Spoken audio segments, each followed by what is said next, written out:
اتوار کا دن تو سبزی منڈی کی طرح ہی ہوتا ہے ہمارے گھر۔ ہینا بیگم ماچس ڈھونڈتے ہوئے بڑبڑا رہی تھی، اللہ جانے کدھر رکھ گئی ہے۔ زرین، رمشا، ارے کوئی ماچس تو لا دو، اتنا دن چڑھ آیا ہے۔ ناشتہ بناتے ہوئے ہینا بیگم بول رہی تھی۔ آج ہم ناشتہ لونچ میں ہی کریں گے ہینا بیگم۔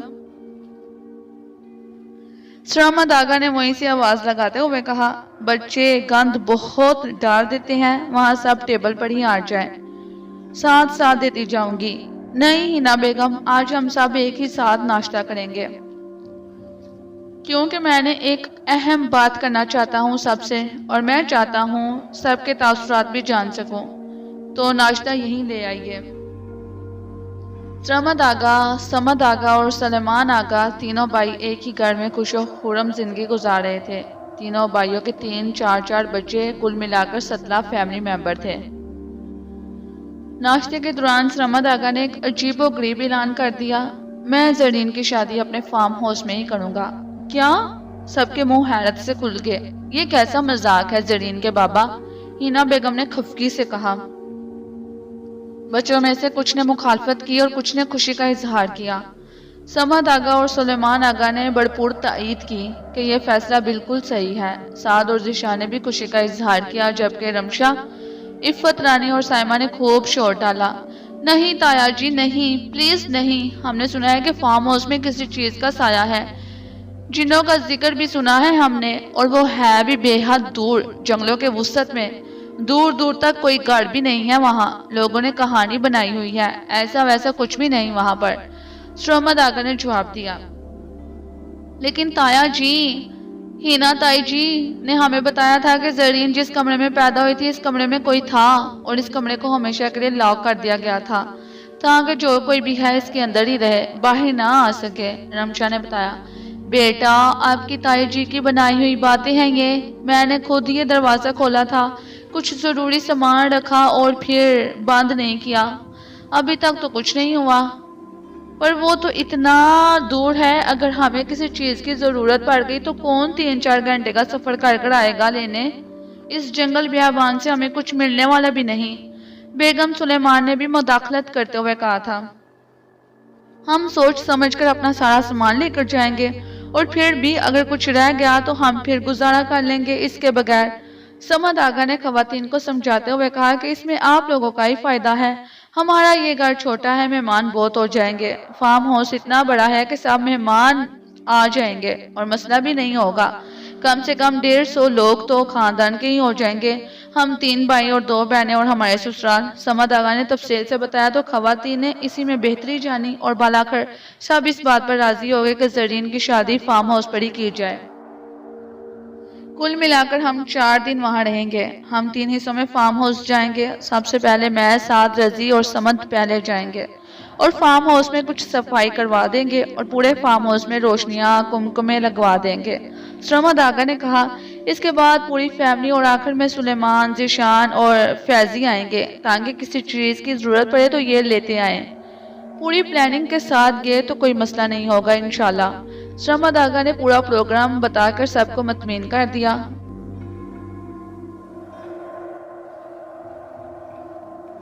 زوشی نے کہا، مطلب ہم جنگل میں منگل منائیں گے؟ سب نے اس کی ہاں میں ہاں ملائی اور کہکا لگا کر ہنس پڑے۔ ویسے اگر آپ سب سوچے تو مزہ آئے گا ایسے، شادی کی شادی اور تفریح الگ، سلیمان آگا نے کہا۔ ناشتہ ختم ہوتے وقت تک سب فارم ہاؤس جانے کے لیے تیار ہو گئے۔ زرین سرمد آگا کی سب سے بڑی بیٹی ہے، خاندان بڑھ کی لاڈلی، اللہ تعالیٰ کی خاص مہربانی رہی اس پر، بچپن سے اب تک ہر چیز بن مانگے ملی، ہر خواہش پوری ہوئی۔ خوش مزاج اور نٹ کھٹ سی زرین اکیلے بیٹھے ہی کھیلتی رہتی تھی، پڑھائی میں نمبر 1 رہی، ہر کام میں پرفیکٹ، اللہ جانے کیوں لگتا تھا جیسے یہ دنیا میں آنے سے پہلے تمام کام سیکھ کر آئی ہو۔ زرین کی پھرتی سے اکثر یہی لگتا تھا جیسے کام کو تو وہ ٹال رہی ہو، لیکن کام کی نفاست اسے داد دینے پر مجبور کر دیتی۔ اسکول کی استاذہ بھی حیران تھے کہ وہ خود پڑھاتے ہیں اور زرین کو پہلے سے آتا ہوتا تھا، پیپرز میں کوئی ایسی غلطی نہیں ہوتی تھی کہ ایک نمبر بھی کاٹا جا سکے۔ ہمیں تو زرین ایک غیر معمولی لڑکی لگتی ہے۔ استاذہ کی اس بات سے گھر والے بھی اتفاق کرتے تھے، کیونکہ زرین کو کبھی کچھ سکھانا پڑھانا نہیں پڑتا تھا۔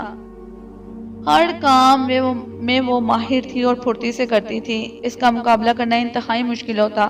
اب اس کی شادی بھی اچھی سی پلاننگ کے ساتھ ہونے چلی تھی۔ لڑکا ایک انتہائی بڑے خاندان سے تھا، لڑکے کا باپ کا اپنا کاروبار تھا اور پورے ملک میں پھیلا ہوا تھا۔ زرین ان لوگوں کو پہلی نظر میں ہی بھاگ گئی تھی۔ حالانکہ سلیمان آغا نے ایک مرتبہ مداخلت بھی کی کیونکہ انہیں یہ رشتہ مناسب نہیں لگ رہا تھا، پر ان لوگوں کی بڑھتی دلچسپی ختم نہ ہو سکی اور بالا کا رشتہ طے پا گیا اور اب شادی جلد ہی ہونا تھی۔ زرین اس مسئلے میں مطمئن اور خاموش رہی، اس نے کہیں بھی اپنی رائے کا اظہار نہیں کیا تھا، اور اب فارم ہاؤس میں شادی یعنی جنگل میں منگل ہونے جا رہا تھا، اور یہ ایک انوکھی تقریب جو فارم ہاؤس میں ہونے جا رہی تھی۔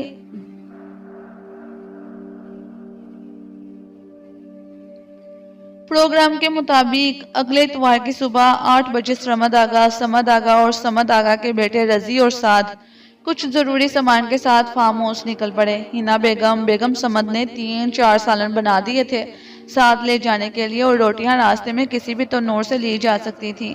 ویسے تو فارم ہاؤس کے ارد گرد کچھ گھر بھی تھے جہاں مقامی لوگ آباد تھے۔ وقت کے ساتھ ساتھ بڑھتی ہوئی آبادی کی وجہ سے فارم ہاؤس اب اتنا بھی ویران نہیں رہا تھا، لوگوں نے وہاں ضروریات زندگی کی تمام اشیاء جمع کر رکھی تھیں۔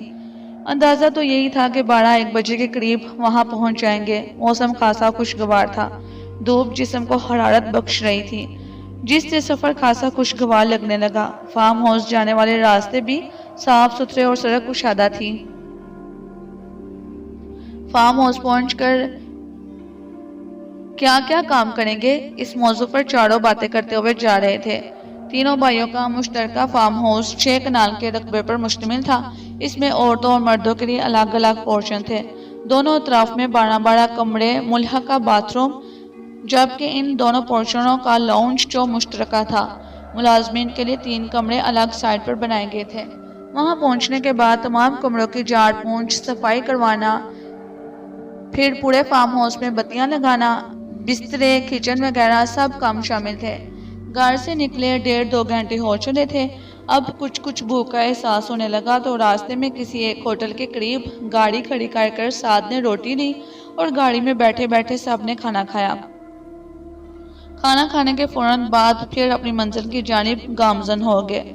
فارم ہاؤس ابھی کافی دور تھا اور وقت گزارنے کے لیے سعد نے پوچھا، تایا جی کیا واقعی اس کمرے کی کوئی کہانی ہے جہاں زرین پیدا ہوئی تھی؟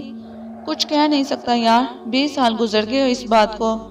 اب اتنا ضرور ہوا تھا کہ زرین نے 15 دن کچھ کھایا پیا نہیں تھا۔ پریشانی کا یہ عالم تھا کہ ہم دونوں میاں بیوی بڑی مشکل سے 1-2 چمچ کھانا کھلاتے تو یہ الٹی کر دیتی تھی، اور اس کی الٹی میں مختلف چیزیں نکلتی تھی جو ہم نے پکائی ہی نہیں تھی۔ 15 دن ایک بچہ کھائے پیے بغیر تو رہ نہیں سکتا۔ ڈاکٹر کو دکھایا تو اس نے کہا بچی بالکل صحت مند ہے اور اس کا جو سٹمک ہے خوراک سے بڑا ہوا ہے، یعنی کوئی تھا جو اسے کھلا پلا رہا تھا، اور اکیلے بیٹھے کھیلتی رہتی تھی، ہنستی مسکراتی تھی۔ دن بہ دن اس کا رجحان ہماری طرف کم ہوتا جا رہا تھا۔ پھر ہم نے یہاں سے نکلنے کا سوچا۔ تب زرین غائب ہو گئی تھی اور بہت ڈھونڈنے کے بعد معلوم ہوا کہ وہ یہی اس گھر میں ہے، لیکن ہماری نظروں سے اوجھل ہے۔ ایک اللہ والے نے مشورہ دیا تھا کہ زرین کے کمرے میں آئینے لگا دے۔ جب ہم نے چاروں طرف آئینے لگائے تو زرین ہمیں نظر آنا شروع ہو گئی۔ تب ہم اسے لے کر شہر منتقل ہو گئے۔ یہ سن کر رضی بھی خوفزدہ ہو گیا اور کہا، پھر تو آپ نے غلطی کر دی، یہاں شادی کا پروگرام رکھنا ہی نہیں چاہیے تھا آپ کو۔ سرمد آغا نے ہنس کر کہا، یار اب تو کئی سال گزر گئے ہیں، وہ بات وہیں ختم ہو چکی تھی۔ فارم ہاؤس پہنچنے کے لیے 1 گھنٹہ اور درکار تھا۔ 3 گھنٹے باتوں اور سفر میں اچھے گزر گئے، پتہ بھی نہیں چلا۔ تمام راستہ برونق رہا، گاڑیوں کی آمد و رفت بھی چلتی رہی۔ اب جس سڑک پر پہنچے یہ سڑک فارم ہاؤس کی طرف مڑنے لگی۔ یہاں دور دور تک کوئی گاڑی نظر نہیں آ رہی تھی۔ مقامی لوگ اکا دکا دکھائی دے رہے تھے، کچھ عورتیں اپنے کاموں میں مصروف تھی۔ سڑک کے دونوں اطراف میں کچھ کچے پکے مکان بھی موجود تھے۔ چند فاصلوں پر چھوٹے موٹے کریانہ سٹور بھی دکھائی دیے۔ یہ سڑک بے شک سنسان تھی لیکن بہت خوبصورت کشادہ تھی۔ رضی اور سعد کو کافی تسلی ہوئی کہ فارم ہاؤس کی اطراف خوبصورت اور کشادہ ہیں۔ چاروں طرف گھنے جنگلات کا حسن انہیں اور بھی متاثر کر رہا تھا کہ اچانک گاڑی ایک بریک کے ساتھ رک گئی۔ گاڑی کے بالکل سامنے ایک ضعیف عورت گزر گئی۔ سرمد آغا نے بریک لگائے تو عورت نظروں سے اوجھل ہو کر ان کی سائیڈ پر شیشے پر دستک دینے لگی۔ پیلے پیلے دانت نکالے ہنستے ہوئے کہا،